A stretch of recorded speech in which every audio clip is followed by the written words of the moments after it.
So, today we're once again going to talk about body language. I can't think. I really can't think. I don't know what's going on. I don't know what's wrong, essentially, as well. But I can't think because of whatever fucking reason. I don't fucking know. The thing is, I have went through this book. So, well, I'm actually going to show you because, we're going to go through what everybody is saying by Joe Navarro. And we're going to go through the last bit, essentially, which means that it is going to be about the face. And yesterday we went up to the torso. And yeah, we're going to finish it up today. It's going to be relatively quickly, I guess. Yeah, it's going to be, we're going to be relatively fast there. And yeah, I'm looking forward to it because it is just such an amazing thing. I think the book per se, and also body language per se, because as I've also been talking about it yesterday, it's like you can't get answers to some questions where you wouldn't get any answers, or at least not honest answers. Like, do you really like me? People are going to say, yeah, sure, I like you and whatnot. But yeah, of course, it also depends on the degree of likeliness, you want to have or you want to achieve, so to speak, that yeah, I don't know. People are just trying to be nice most often, isn't the case? And especially when you're so direct and you're asking so direct, then people are never ever going to be like, well, I just absolutely hate you. Unless they really indeed really fucking hate you. But I don't know. This is one of the reasons why I personally also really want to know more about body language, because I don't know, it's just interesting to see how much some people like you by not asking them. Or by just not having to ask them. And maybe even to summarize the bits that we have went through yesterday, it's like when somebody is exposing relatively sensible areas to you, then they are pretty comfortable around you. It's the neck, for example, if they're just doing it like this. If girls are having their hair on one side, I guess. So this is just what I think to some degree. So all the time, or every time when somebody is exposing a certain or covering, therefore as well, covering a certain place on their body or a certain body part that's very vulnerable, then they're either, if they're covering it up, they're not really comfortable around you, or they're just not in a good mood, or just something like that, something negative, or they are just fine around you, or even just pretty comfortable. And we should always just have in mind that just because this one cue is showing up doesn't mean that it is this emotion. Because there is a lot of different cues. Sometimes they get mixed up. Sometimes it is like just some kind of weird fucking mixture out of every fucking thing, which is indeed, then pretty difficult to tell. But this is one of the reasons why we should have a look at different variables and different parameters. Like, is this person leaning forward to me? Is this person just relatively close to me? Is this person trying to, which is a good sign then, because, we want to be close to people that we like. We want to just lean forward to people that we're interested in and whatnot. But if the person is just turning away, maybe crossed arms, maybe the feet is pointing away from you, so not towards you, even you're talking, or even if you're talking to this person, then it might be an indicator that this person just might not like to talk to you, might not like you, wants to be somewhere else, or just is just not feeling good about the whole situation there. And yeah, this is quite what we went through yesterday, a little bit in a nutshell. But I definitely just suggest just having a look at this summary per se, or having a look at yesterday's episode. Yeah. The face. While our faces can be very honest in displaying how we feel, they do not always necessarily represent our true sentiments. This is because we can, to a degree, control our facial expressions and thus put on a false front. Squinting, furrowing of the forehead, and facial contortions are indicative of distress or discomfort. Head tilt says in a powerful way, I'm comfortable, I'm receptive, and I'm friendly. It is very difficult to do this around people we don't like. We squint to block out light or objectionable things. We squint when we are angry, or even when we hear voices, sounds, or music we don't like. Do we? I actually gotta have to also have a look at it in terms of how I behave and what I do. A squinting can be very brief, an eighth of a second, but in real time may reflect a negative thought or emotion. A brief touch of the eyes during conversation may give you a clue to a person's negative perception of what is being discussed. A delay in the opening of the eyelids upon hearing information, or a lengthy closure, is indicative of negative emotions or displeasure. When we are content, our eyes are relaxed and show little tension. Here, the eyebrows are arched slightly defying gravity, a sure sign of positive feelings. So when we are content, our eyes are relaxed and show little tension. Yes, indeed, because I think that there's no reason to be at tension or in tension or have any tension in your body. Therefore, like, there's also not going to be that. So I think just a lot of things make sense, and a lot of things are pretty sensical, and I don't know, like, yeah, a lot of things just indeed make sense. But of course, there's going to be just a billion things that just do not make sense, also in the space of body language. Flashbulb eyes can be seen when we are excited to see someone or full of positive emotions we just can't hold back. We look askance at people when we are distrustful or unconvinced, as in this photo. We look askance. What does this mean? Oblique sideways indirectly out of the corner of an eye at people when we I see. Well. I do, by the way, also wonder, to a very high degree, what if you're just what if you're snapping with somebody, and does body language then also count there? Should you have a look at body language in that sense as well? I don't know. I mean, no, to some degree, definitely not, because yeah, I mean, it's just a fucking photo. But I mean, I think this would be something that's really interesting. Really interesting. You know, the only problem there is that you are probably going to feel more relaxed in general, since the person is not there. You know, the person is not in front of you, and the person is not going to be very harmful, or can't even be harmful. So yeah, a real smile forces the corners of the mouth up toward the eyes. This is a fake or polite smile. The corners of the mouth move forward to the ears, and there is little emotion in the eyes. Note that when the lips are full, usually person is content. Lip compression reflecting stress or anxiety may progress to the point where the lips disappear, as in this photo, as it also happened with Mark Zuckerberg in a photo in court. When the lips disappear and the corners of the mouth turn down, emotions and confidence are at a low point, while anxiety, stress, and concerns are running high. We pursue our lips or pucker them when we are in disagreement with something or someone, or we are thinking of a possible alternative. A sneer fleetingly signifies disrespect or disdain. It says, I care little about you or your thoughts. A sneer.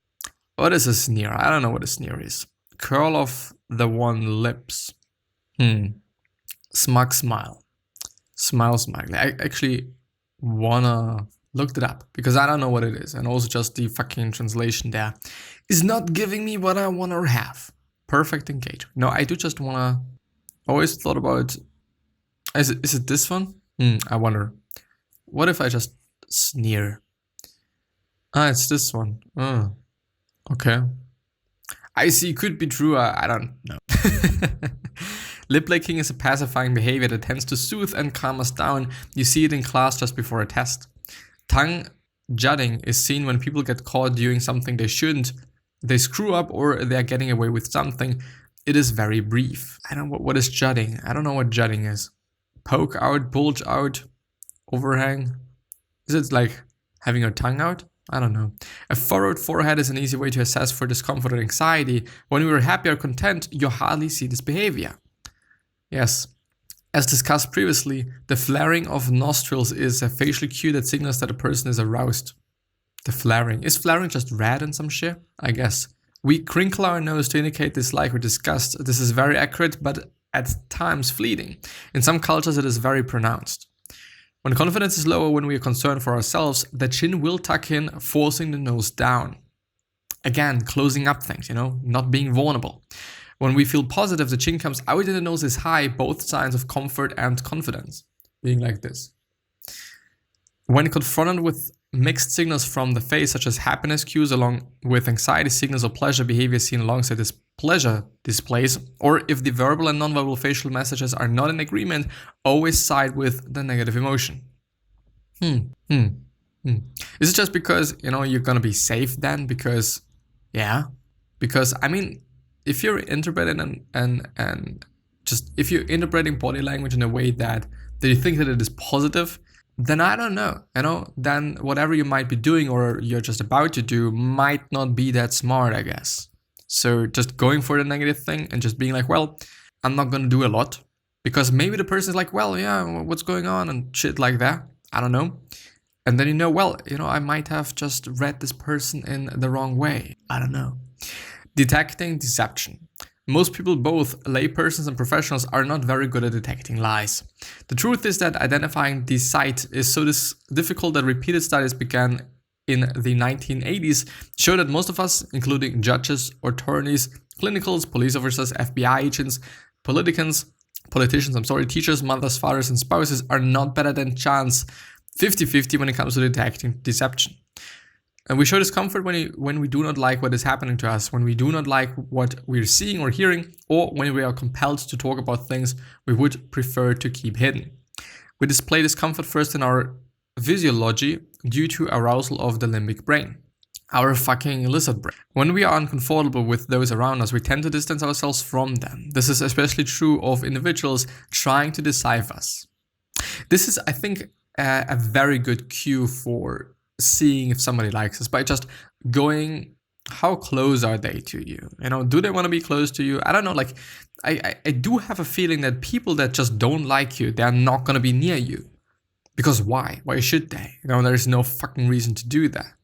Maybe also sight. I don't know. Like, I think that there is just such a lot of different things that you could kind of take in account. And, this is, by the way, also one of the reasons why I think I just like people, because, I don't know, it's so an interesting thing. And just communicating in general, whether it is verbal or non-verbal. Communicating in general is such an interesting thing. I like that. But let's see. When we are uncomfortable with those around us, we tend to, I've read that. When making false statements, liars will rarely touch or engage in other physical contact with you. When we do not like something we hear, whether a question or an answer, we often close our eyes as if to block out what was just heard. During discomfort, the limbic brain takes over and a person's face can conversely either flush or lighten in color. Although pacifiers alone are not definitive proof of deception, since they can manifest in innocent people who are nervous, they do provide another piece of the puzzle in determining what a person is truly thinking and also feeling. Synchrony is also important. However, in assessing for deception, look for synchrony between what is being said verbally and non-verbally, between the circumstances of the moment and what the subject is saying, between events and emotions, and even synchrony of time and space. When being questioned, a person answering in the affirmative should have a congruent head movement that immediately supports what is said. It should not be delayed. Lack of synchrony is exhibited when a person states, "I did not do it," while her head is nodding in an affirmative motion. I see. So synchrony indeed is also just something important. Observing emphasis is important because the emphasis is universal when people are being genuine. Emphasis is the limbic brain's contribution to communicating, a way to let others know just how potently we feel. Conversely, when the limbic brain does not back up what we say, we emphasize less or not at all. For the most part, in my experience and that of others, liars do not emphasize. I have noticed that liars will tend to display less steepling. I also look for the white knuckles of the individual who grabs a chair armrest in a fixed manner as though in an ejector seat. Unfortunately, for this uncomfortable person, ejection from the discussion is often impossible. The thing is, I don't know, white knuckles. It also depends on just how your body is just composed, whatever, you know what I mean. The composition of your body, because some people, for example, me, I'm having very, very showy knuckles. They're just very deep, as you can see. They're quite deep. If I'm just doing it like this. There, you can see. And some people just don't have that, and therefore they're not also gonna have just such white knuckles as I'm having. Interesting, as individuals make declarative statements that are false, they will avoid touching not only other people but objects such as a podium or table as well. I have never seen or heard a person who is lying yell affirmatively, "I didn't do it," while pounding his fist on the table. The palms up or rigatory position usually indicates the person wants to be believed or wants to be accepted. It is not a dominant, confident display. However, when a person is making a passionate and assertive declaration such as, "You have to believe me, I did not kill her," those hands should be faced down. Statements made palm down are more empathetic and more confident than statements made with hands palm up. In the rigatory position. So if you have your palms down, it is more like confident, apparently at least. Yes, and this is actually words that work. I do believe that this has been also just a really interesting one. What should we say? Use simplicity, use small words, use short sentences. Credibility is as important as philosophy. Consistency matters, novelty, sound and textures matter, and all those things. Yeah, I'm gonna end the episode there. I might also be recording another one. I don't know. We will see. But I wish you the best health, happiness, and also success, and also hope that you're gonna remind yourself and you're gonna be remembered, which basically means your legacy, and basically means just being a nice person and then also being remembered as a nice person, which is a pretty cool thing. On the other hand, what could you say, what could you do, what could you make to really make somebody stay? Because we all can at least say something. But we have to be quite thoughtful about that, at least at my point of view, because yeah, I mean, you can, using wrong tonality or just whatever, you can communicate things in just tremendously different ways, you know, in 100 different ways. And however you're communicating it, people are gonna see things differently. People are gonna just notice it differently. And it's very, very flawed, the whole system of communication, because there's so many different ways how somebody can misunderstand you or misinterpret what you're saying and all sorts of things. But yeah, 3 other questions that I have you are: why are you here? What are you trying to change? And what is bothering you the most? These 3 questions are hopefully going to show you your purpose and maybe even a business idea, which is a pretty cool thing. And with that being said, I wish you the best. Bye bye. Stay healthy, please, and have a nice day.